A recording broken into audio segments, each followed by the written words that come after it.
नमस्कार, मैं हूं आपके साथ साक्षी। बिहार चुनाव के बीच एक और बड़ी खबर सामने आई है। जमुई में चुनावी माहौल के बीच चिराग पासवान ने गंभीर चिंता जताई है कि कुछ मतदान केंद्रों पर सीसीटीवी कैमरे काम नहीं कर रहे हैं।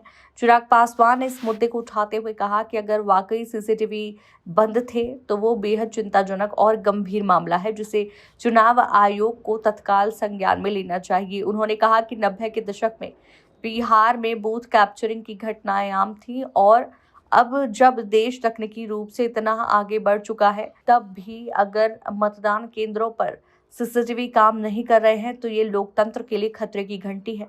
चिराग पासवान ने कहा कि अगर ऐसा हुआ है तो शिकायत कीजिए, गलत है, ऐसा होना बिल्कुल नहीं चाहिए। साथ ही उन्होंने विपक्ष पर निशाना साधते हुए कहा कि कांग्रेस और आरजेडी जैसी पार्टियां जो पहले सरकार में रह चुकी हैं, अब उन्हीं व्यवस्थाओं पर सवाल उठा रही हैं जिनका हिस्सा वो खुद रह चुकी है।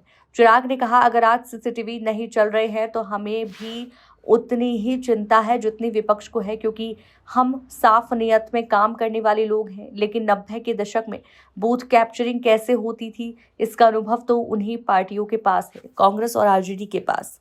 इसी बीच बिहार के जमुई से एक और विवादित घटना की खबरें आई हैं।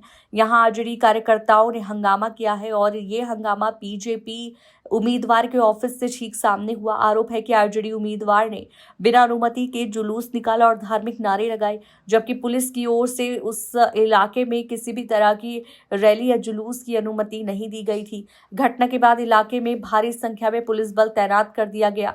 मौके पर तनाव का माहौल रहा और भीड़ को नियंत्रित करने के लिए पुलिस को सख्ती बरतनी पड़ी। तस्वीरें में देखा जा सकता है कि आरजेडी समर्थक जुलूस निकालते और नारेबाजी करते नजर आ रहे हैं।